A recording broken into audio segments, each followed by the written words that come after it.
Nation, you can now find me on Metal Amino. What's that? So you're actually looking at the news feed screen for it right now. It borrows some aspects from social media and also the whole community idea, but it's a heavy metal community, which makes it extremely applicable for anybody who is a CKN fan, and I'm on there now as well. You can follow me and find me. I recommend you do that. What's so great about this app? Well, there are some wonderful features that users can have, such as the ability to create polls, create chats with other members, challenges.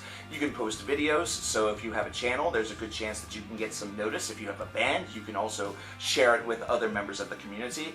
I'm a big fan of this create a band idea that one user has suggested because my writings would fit in perfectly there. You can now download this app for both the Apple iPhone, either that or the Android. There are links in the description box for you to do that. With that out of the way, now on with the show. I hope that I talk with some of you over on Metal Amino. So ladies and gentlemen, why are we truly here? And that's because this decade, the 2010s, has already produced some terrific heavy metal albums. Ones that actually could be considered future heavy metal classics if they're not already considered classics in the hearts and minds of metal fans today. So let's take a look and examine just 10 of these. Maybe they're not 10 of the biggest, but these are certainly 10 albums that are going to be future heavy metal classics that were released just so far the first 5 years of this decade. Number 10, we have Leviathan with Scar-Sighted. This was released just last year, 2015. And for what it has done for the black metal community, and really for what it has done just for perhaps the post-black metal community, and just sort of turned the whole genre, subgenre, and really just metal in general on its heels with its uniquity, is reason enough alone that it's going to be a future heavy metal classic. But just the savagery on this disc, the fact that it takes you through so many different morph loops and just sort of does its own thing. Rest has crafted this sort of bastard child worth of a genius record that is really unlike it's unlike anything that you really hear all of that often. While there's a ton of creativity in metal, this just felt really, really fresh. Number 9, Born of Osiris with the Discovery from 2011. Yes, we've heard plenty of records that have sort of emanated the idea that Born of Osiris was able to accomplish with the Discovery, and we were even hearing some snippets of that beforehand, but this was the album that really got the idea of progressive metalcore or progressive deathcore, basically making progressive, elements within, metalcore, deathcore, more modern sounding metal bands, really a hot topic and something that everybody wanted to apply to their local band. It was almost like they looked at this album and saw it as this brand new, unique idea that hadn't already been prescribed. But there's one thing that makes this a future heavy metal classic, and that's the fact that this album is damn terrific. It'd be one thing if it was just an album that sort of was a, darling of people that really enjoyed this style of music, but this was one that was very transitional, where fans of black metal, death metal, or even fans of not metal at all were able to listen to the Discovery and really enjoy it. The flow of the record and just the music that's within it both really serve to make it a brand new heavy metal classic. Jason Richardson's guitar playing, though, just as the icing on the proverbial cake. Number 8, we have Leprous with The Congregation. This is also from 2015. Leprous actually have had a couple of really classic records prior to this. However, 2015 really felt like the year in which this band arrived, and The Congregation was just an album that was so massive, so grandiose, that really applied so many different emotional footholds and just didn't let go. It kind of left you in uncomfortable places at times. It left you in some beautiful places sometimes. Really, this was Leprous's way of saying, hey, you really like Eson, the guy who we're a backing band for? We may actually be better than him. And they proved it with this record. Eson is tremendously talented, so this is no dig to him. I would recommend him as well. You should go listen to him, boy howdy. However, this band in Leprous has just such a unique take on the heavy metal environment that I can see it being emanated by many in the future. And that's one of the elements that makes an album a future heavy metal classic. A little bit of parody, a little bit of inspiration. Number 7, we have Cattle Decapitation with the Anthropocene Extinction. This is an album also from 2015. We've gotten a lot of those already. Damn, it must have been a good year. Well, it was. And this is a record where it felt like Cattle Decapitation, which was already a well-known and well-loved band, arrived and did something else. There's an album of theirs that was majorly hyped, and it actually fulfilled the hype, unlike a couple of other albums from last year.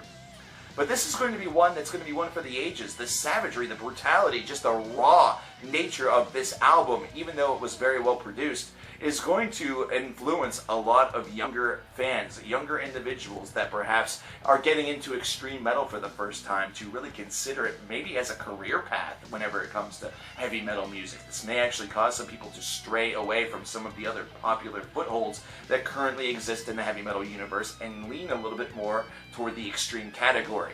Either way, it was a terrific album, and that was part of a terrific year. Number 6, we have the Faceless with Autotheism in 2012. And really, if you wanted to be a jerk about it, you could also throw in Omnivium by Obscura, because both of these albums sort of accomplished the same thing. And that's the fact that they brought, this whole idea of progressive death metal or progressive technical death metal into this really sexy limelight. And they were able to do so with just blindingly awesome musicianship. Very, very technical soloing, just wonderful flowing composition, and in the case of Autotheism, a 3-part movement that is almost damn near untouchable. This is an album that no doubt helped to pave the way for what I'm considering the incoming progressive technical metal boom, and we've already seen this beginning. Don't act like you don't see it coming. Number 5, we have Obliviscarus with Citadel from 2014, the 2014 album of the year on this channel. And really, it's paving the way for a legend that is still being told and will continue to be told. Their first album was absolutely glorious, sort of let us know what was coming from this group. However, Citadel took this band to a brand new level. They are gaining more and more fans with each release that they have put out. However, this album was just a magical ride, a swirling symphony that certainly captivated each individual that had the pleasure of listening to it. There's literally very few people that have come away from this album with a negative view, and it's really an album that has taken on darling status among many metal communities, which means that if all of those communities combine together, such as on, say, Metal Amiibo, this is something where it could become a huge deal. And of course, the band has become a huge deal because of their Patreon page. Number 4, we have Haken with The Mountain. This is higher than Obliviscarus because of sort of the surprise of these guys. The Mountain was an album released in 2013 that just was a beautiful, beautiful landscape of progressive music that also included some harsher tone. And this is what captivated the Haken legend that is going to hopefully be continued here in 2016 with their brand new release. But it exposed this underground group and brought them to the forefront. It brought them to prominence, where now people are starting to utter this name in a larger voice as opposed to just a hushed tone. It's to the point where in competitions head-to-head with other groups like Music Madness 2016, which is going on right now, they're actually making some headway and at some level could potentially be beating bands instead of being, have no chance. Haken is a terrific group, and The Mountain just exposed how flowing and how beautiful their sound really had the propensity of being, and this is progressive metal that can be accessible to anybody, which is the beautiful aspect of the genre. Number 3, we have Phantom Antichrist by Kreator. There's still some detractors that think this album is not that good. They're really, really dumb, because this album is magnificent. It was one of the first albums, if not the first album, to get a perfect score here on the CKN channel, and still serves as a signpost that thrash metal still has the ability to captivate and still has the ability to sound fresh, even though the idea of thrash metal has now been around for the better part of 30 years. Kreator just sounded like they were just in a completely different realm whenever they produced this album and whenever they performed this record. Whenever you hear this for the first time, it takes you to a place that you feel completely, naked in. You feel like you are a newborn babe in this level. This is a level of anger and a level of, production and performance that is one of its kind and is probably one of the best, if not the best, thrash metal records of the thrash metal revival of the 2000s and 2010s. Number 2, we have Ghost with Opus Eponymous from 2010. This is the album that started it all for the group that just recently took home a Grammy here in America for Best Metal Performance or Hard Rock Performance, whatever it may be. They weren't on the main show, so people still don't know who they are, which is really, really bad, considering these guys are absolutely magnificent. Opus Eponymous, though, is the album that comes to mind as the future heavy metal classic, considering it's one thing to know that there have been many metal groups that have made the idea of a softer variety of metal, kind of like a heavy metal meets the 70s idea, and I'm talking about bands such as The Sword or Graveyard that kind of combine those elements. It's one thing to know that those bands existed prior, but Ghost almost made them sexy a little bit, considering they have sort of this old-style philosophy to them that can remind you of either a little bit of a peppier Black Sabbath or perhaps some ELP or whatever it may be. They just have a really unique aesthetic to them that makes them really captivating as a group. They're not really progressive, they're not really a doom metal band. Hell, some people might not even say they're a heavy metal band at all. Really, what Nameless School combined them as either black metal or pop music, and it's one that, it's a weird showing. I don't know. Opus Eponymous, though, is just the opening stanza of the legend that Ghost has already become, with their next two albums, Infantissimum and Meliora, becoming absolute classics by their own right, but you have to go with the number one, the OG Ghost album, the original Ghost album, Opus Eponymous. And that brings us to number one, which is Deafheaven with Sunbather from 2013.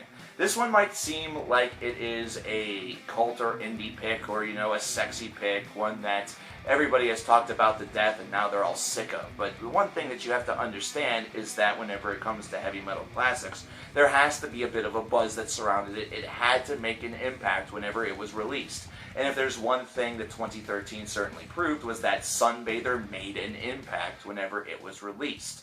Throughout the course of its release history in the year of 2013, the amount of requests that I had to review this album were like a hornet's nest swarming around me whenever I was encased inside of a small box. So all of the hornets basically got angry and all stung me, considering I didn't review it until late December.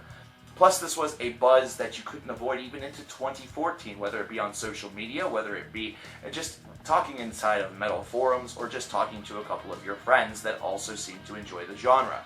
This is also an album that got a crossover appeal from various other reviewers, various other methods of media whenever it came to the heavy metal and really just the basic music markets, such as NPR, either that or the Needle Drop. This was just an album that scored very, very well across the board. Many people were talking about this disc. It created a buzz and caused Deafheaven to now become a name that is synonymous with our tongues whenever something is occurring with them, such as the release of New Bermuda in 2015. It was seen immediately as one of the most anticipated records of the year.